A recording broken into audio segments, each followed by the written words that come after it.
नमस्कार दोस्तों, आज हम लोग पढ़ेंगे मौर्य साम्राज्य के बारे में और इसके इम्पोर्टेंट क्वेश्चन जो रेलवे में बार बार पूछे जाते हैं।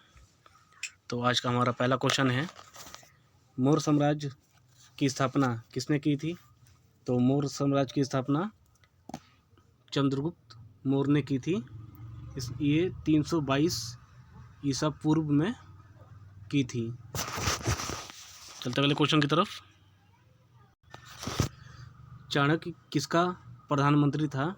तो चाणक्य चंद्रगुप्त मौर्य का प्रधानमंत्री था। चलते अगले क्वेश्चन की तरफ।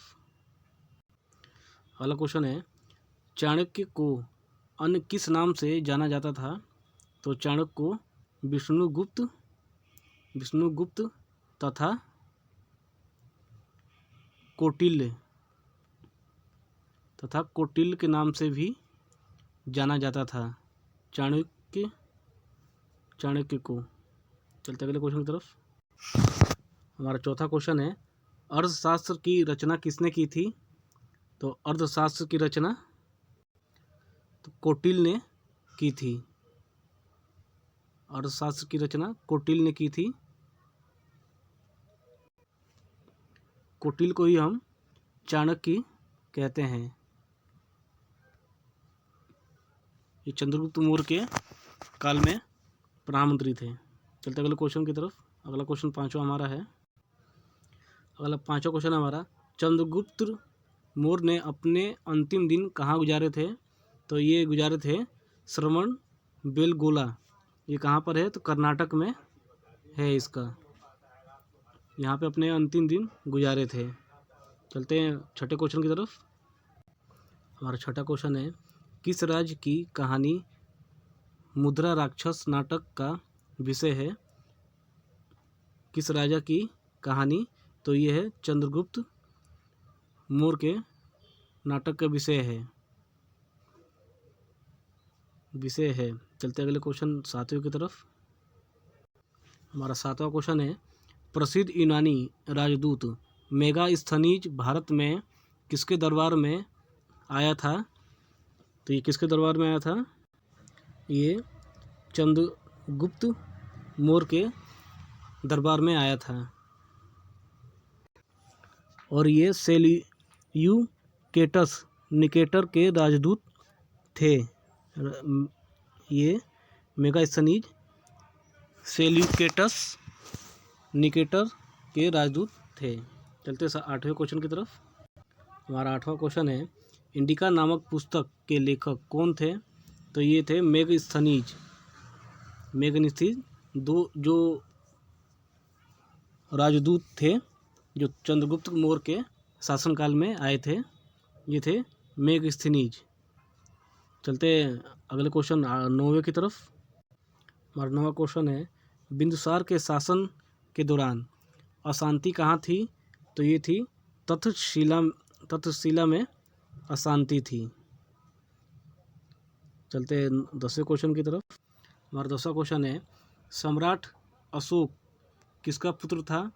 तो ये थे बिंदुसार के पुत्र थे। सम्राट अशोक बिंदुसार के पुत्र थे। चलते हैं 11वें क्वेश्चन की तरफ। और 11वां क्वेश्चन है, 11 के मौर्य वंश का अंतिम शासक कौन था? तो मौर्य वंश का अंतिम शासक बृहद्रथ थे। ये अंतिम शासक थे। इसके बाद मौर्य वंश का शासक खत्म हो गया। चलते हैं 12वें क्वेश्चन की तरफ। 12वां क्वेश्चन हमारा है, वह व्यक्ति कौन था जिसका नाम देवनाम प्रियदर्शी था? तो ये अशोक का नाम देवनाम प्रियदर्शी था। चलते हैं 13वें क्वेश्चन की तरफ। 13वां क्वेश्चन हमारा है कि कलिंग युद्ध की विजय तथा क्षत्रियों का वर्ण अशोक के किस शिलालेख में है? तो ये है 13वें शिलालेख में विजय और क्षत्रियों का वर्ण किया गया है 13वें शिलालेख में। चलते हैं 14वें क्वेश्चन की तरफ। हमारा 14वां क्वेश्चन है, कलिंग विजय के उपरांत अशोक महान ने किस धर्म को अपना लिया था? तो कौन से धर्म को अपना लिया था? तो ये बौद्ध धर्म को अपना लिया था। दोस्तों वीडियो अच्छी लगे तो लाइक कीजिए, सब्सक्राइब कीजिए, और कुछ ना समझ में आए तो हमें कमेंट करके पूछ सकते हैं। चलते हैं 15 क्वेश्चन की तरफ। हमारा 15 क्वेश्चन है, तो सारनाथ में किस सम्राट का स्तंभ है? तो सारनाथ में हमारा अशोक का स्तंभ है, अशोक सम्राट का स्तंभ है। चलते हैं 15 क्वेश्चन की तरफ। हमारा 16 क्वेश्चन है, अशोक का उत्तराधिकार कौन था? तो अशोक का उत्तराधिकार कुणाल थे, तो उत्तराधिकार कुणाल थे। चलते अगले क्वेश्चन की तरफ। हमारा 17 क्वेश्चन है, मौर्य साम्राज्य में प्रचलित मुद्रा का नाम क्या था? तो पण था, प्रचलित मुद्रा पण थी मौर्य काल साम्राज्य के समय में। चलते हैं 18वें क्वेश्चन की तरफ। हमारा 18वां क्वेश्चन है, अशोक के अभिलेख को सर्वप्रथम किसने पढ़ा था? तो जेम्स प्रिंसेप ने पढ़ा था। ये 1837 ईस्वी में पढ़ा था। चलते हैं हम अपने 19वें क्वेश्चन की तरफ। हमारा 19वां क्वेश्चन है, अशोक ने बौद्ध धर्म के प्रचार के लिए किसको श्रीलंका भेजा था? तो इसने भेजा था संधिमित्रा और महेंद्र। ऑप्शन नंबर हमारा 4 सही है, ए और बी दोनों।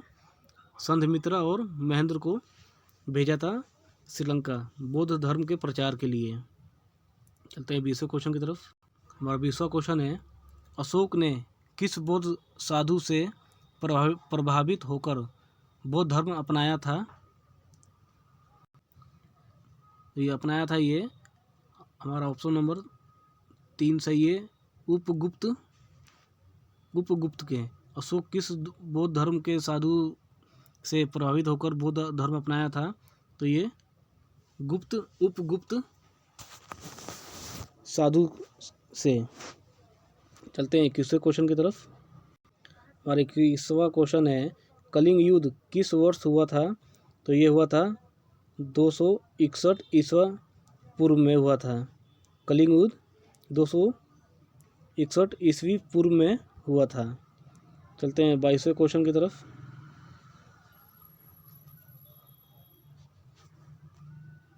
हमारा 22वां क्वेश्चन है, अशोक के शिलालेख किस लिपि में खुदे थे? तो ये खुदे थे ब्राही लिपि में खुदे थे। चलते हैं अगले क्वेश्चन की तरफ। हमारा क्वेश्चन 23वां है, किसके शासन काल में डायमेकस भारत आया था? तो किसके शासन काल में डायमेकस भारत आया था? तो ये आया था बिंदुसार के शासन में आया था डायमेकस। हमारा 24वां क्वेश्चन है कि मौर्य वंश के तत्काल बाद किस वंश ने आकर मगध राज्य पर शासन किया था? तो ये किया था शुंग वंश ने आकर शासक किया था। चलते अगले क्वेश्चन की तरफ। और आज का लास्ट क्वेश्चन है 25वां, सांची का स्तूप किसने बनवाया था? तो सांची का स्तूप सम्राट अशोक ने बनवाया था। वीडियो अच्छा लगे तो लाइक कीजिए, सब्सक्राइब कीजिए और कमेंट कीजिए। अगर किसी के ऊपर वीडियो बनवाना है तो हम उसके ऊपर बनाएंगे, आपको वीडियो प्रोवाइड करवाएंगे हम। जैसे कि कोई मुगल काल हो गए, उनके ऊपर बना सकते हैं हम, तो इस पर बनाएंगे। तो वीडियो देखने के लिए धन्यवाद। मिलते हैं अगले वीडियो में।